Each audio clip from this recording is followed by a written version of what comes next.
Alright, I'm going to attempt to explain the extra credit questions from your Unit 8 test. And I'll start with number 1. We're looking for a line that has a slope of -5 and passes through the point 0, 12. And you're asked to find the slope. It tells you the slope right there. Slope of -5. So what's the slope? -5. The next thing you're looking for is the y-intercept. This is the y-intercept because if you graph the point 0, 12, you would go over 0 up 12. You're on the y-axis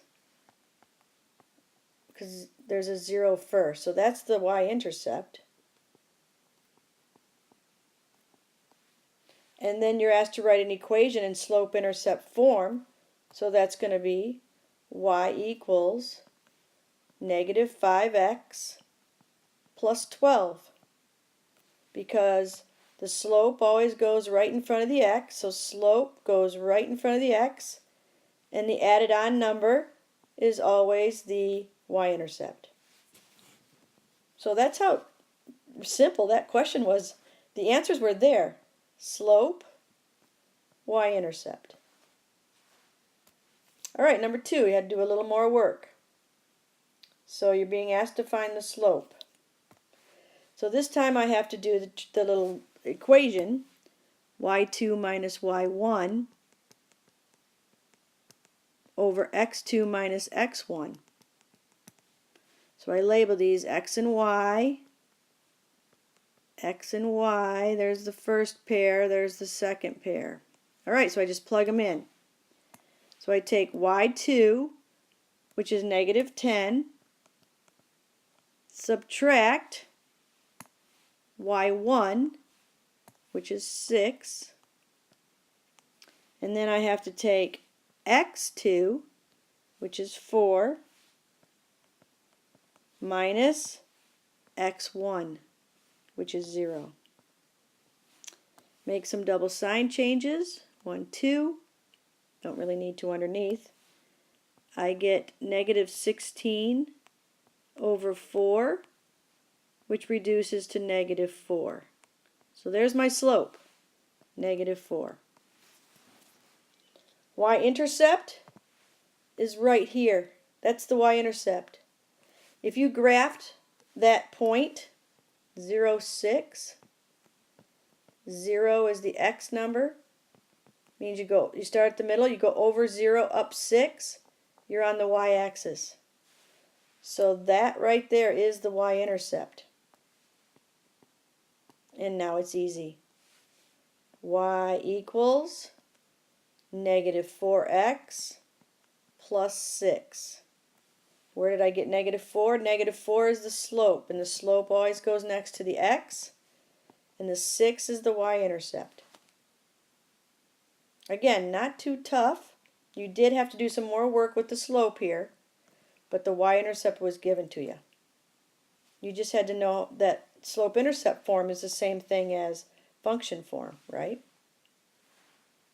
Alright, last one. Had to do even a little more work. Okay, we're looking for slope, so we're going to have to use the x1, y1 formula. So this is an x and a y, number 1, and this is an x and a y, number 2. So I use the formula y2 minus y1. That's the slope formula. Alright, y2 is 2.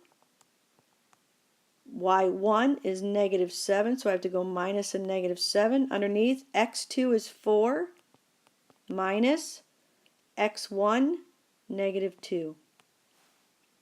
So I'm just using my y2, y1, x2, x1. And because I labeled it correctly, it's not that hard to fill in. Make your double sign changes, and you get 9 over 6. But that can be reduced to 3/2. So the slope was 3/2. Now the y-intercept was a little tricky to find. Neither one of these are the y-intercept because they don't have 0.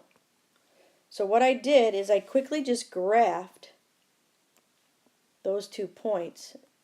And some of you did this, you graphed it on graph paper, which was actually very wise. So the first point, -2, -7, -2, -7 is right here. And the second point is 4, 2. 1, 2, 3, 4, 1, 2.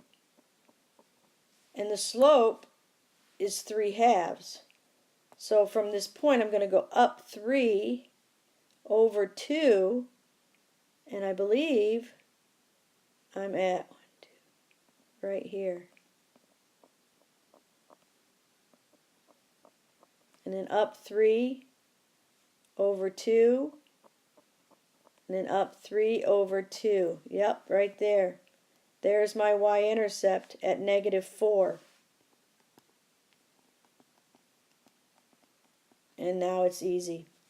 Y equals, you know what, I'm going to write it over here. Y equals 3/2 x plus -4. Where did I get the 3/2 from? That's the slope. Slope goes in front of the x, and the -4 is the y-intercept. All right, good job to those of you who got it right, and I'm proud of those who tried, and hopefully you see that it wasn't all that difficult. All right, I hope this was helpful.